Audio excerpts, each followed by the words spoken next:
Hey everybody, Adam here with Hometown Acres. Welcome back. Today we're going to put both of our firewood machines head to head and see who comes out faster. We let neighbor Doug borrow the Eastonmade Axis in his last video, and he claims that he thinks splitting directly from the Eastonmade Axis into an IBC tote is faster than running logs through the Yappa Firewood Processor into a dump trailer and then stacking out of the dump trailer into an IBC tote. So today we're going to find out if he's right or wrong. All right, so what we have set up for the test here is we have three 25-foot long firewood poles. We're going to cut these ones with the chainsaw, run them through the Eastonmade Axis, and then stack them directly into an IBC tote. And then we have three 25-foot long firewood poles we're going to cut in half with the chainsaw, load them on the live deck of the Yappa 365, run them through the processor, into the dump trailer, and then stack them from the dump trailer. So the goal here is to figure out which machine and which process can take raw firewood poles and get them stacked into an IBC tote the fastest. Obviously the firewood processor is going to make quicker work of the cutting and the splitting, but I think where the Axis might make up some ground is being able to stack directly from the splitter into the IBC tote, whereas with the Yappa, we've got to go convey it into the dump trailer and then stack it from the dump trailer. So I think you guys get how this is going to work. Let's go ahead and get started.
All right, so we just finished up with the Axis. We're gonna go ahead and move over to the Yappa 365. We've got our 25-foot poles here. We've got to cut them in half because our log deck, these logs will be off balance. It's not long enough to accept the 25-foot logs. So we got to cut them in half and then we can swing them over, but it's all part of the process.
threw a chain. Does that happen very often? I would say the chain loosens up over time on this machine occasionally, and if you're not paying attention, yeah, you'll throw the chain. So that's all part of the time trial. We got to keep that in here and get that fixed.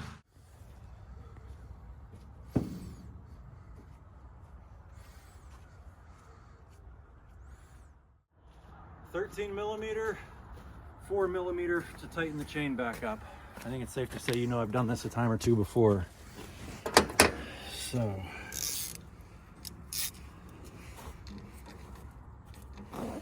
loosen those bolts there.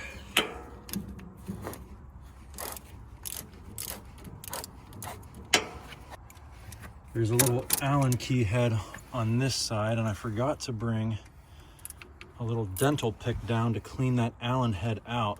That's one of my biggest complaints about this machine, is it's kind of tough to change chains, and when you do throw a chain, get it back on, because that little Allen key gets packed full of bar oil and wood chips and stuff, and you always have to bring something down here to clean it out and keep it clean in order to get your 4mm Allen head in there to tighten and loosen it. How about a toothpick sliver out of the... Right, yeah. Wow.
There we go, 3 logs cut with a chainsaw and split with the Eastonmade Axis and stacked in the IBC totes, and 3 logs cut, split, conveyed into the dump trailer, and then stacked by hand into IBC totes.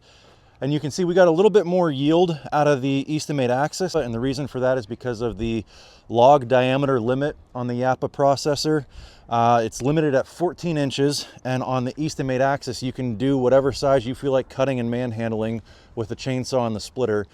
So we did get a little bit less wood here just because we were dealing with smaller logs through the Firewood Processor. One thing I will say is I do a much better job of stacking when that's all I'm doing, is just focusing on stacking it out of the dump trailer. I think that's a pretty good looking basket there. If we head over to the Eastonmade Axis, I've got too many different things I'm doing all at once, and I feel like I'm more in a rush when I'm trying to load the splitter, split the wood, and stack it in these baskets. I mean, it doesn't look bad, but you know, presentation is everything, and I do a much better job of taking my time stacking nice and neat in the out of the dump trailer than I do while I'm running the splitter at the same time. So now let's talk about speed. Cutting those 3 logs by hand with a chainsaw, splitting them by hand with the Eastonmade Axis, and stacking directly into the IBC totes took about 40 minutes. Loading the logs onto the live deck, running them through the Yappa Firewood Processor, and then stacking them out of the dump trailer took about 28 minutes total time of actually running the machine. However, we did have about a 10-minute delay when we threw the chain off of the saw, and I had to run back up to the garage, grab a 13mm socket, a 4mm Allen key. And one thing that I think would speed that up, because that does happen occasionally, is keeping those tools dedicated down here on the machine so I don't have to run back up to the garage when that happens. So if you factor in that 10-minute delay, that took us from 28 minutes to 38 minutes, which I think is probably fair to factor that in, because just about every time I come down here, I run into some small hiccup with the processor, just because you're trying to standardize something that isn't standard. All of these logs are different. You get a log that has a weird bend in it that causes it to not want to feed through the infeed properly, or you get one that has a big knot in it that gets stuck in the wedge, or like you saw today, you throw the chain. And usually just about every time I come down here to run this machine, there's at least 1 or 2 hiccups that cause me about a 10-minute delay. So I think if you have both machines set up on an even playing field where you're going straight from what comes off the log truck, 25-foot poles, the timing is almost the same, 40 minutes versus 38 minutes. One thing I will say is the chainsaw and the Eastonmade Axis is a lot more labor intensive. I feel it a lot more in my body running the Axis than I do the Firewood Processor. This thing is a dream to run. I'm not tired at all. I could run that all day. The Eastonmade Axis, not so much. It's a lot more bending over. So if you're asking me if I had to pick one machine, I gotta say I'd probably go with the Eastonmade Axis if I could only have one, just because this is limiting, right? You can only do up to a 14-inch log. They've got to be straight. The Eastonmade Axis, you know, you can cut anything with a chainsaw. You can split anything on it. It just gives you more options and the ability to utilize more of the tree than you have with the Yappa Firewood Processor. That being said, if you have the means and if you have the need to have both machines, it is very nice to have both. They complement each other very well. But I think that's going to about wrap this one up. If you guys enjoyed this one, give me a big thumbs up. Leave me some comments down below if you thought this was a fair comparison, or if you can think of another way to compare these machines more evenly. Maybe we'll do another video. Give us a big thumbs up, click that subscribe button, and I hope to see you on the next one. Thanks for watching.